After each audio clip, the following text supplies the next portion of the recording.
Hi guys, welcome to my channel Information. In this video, I will tell you a little bit of some uses of Bufferin.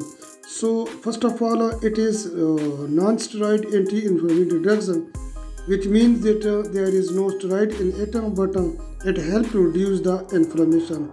So what are the main uses? So first of all, we can use this kind of drugs for relief of headache.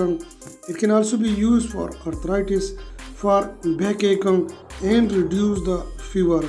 We can also use ibuprofen for muscular pain. It can also be used for neck pain. We can also use ibuprofen for frozen shoulder.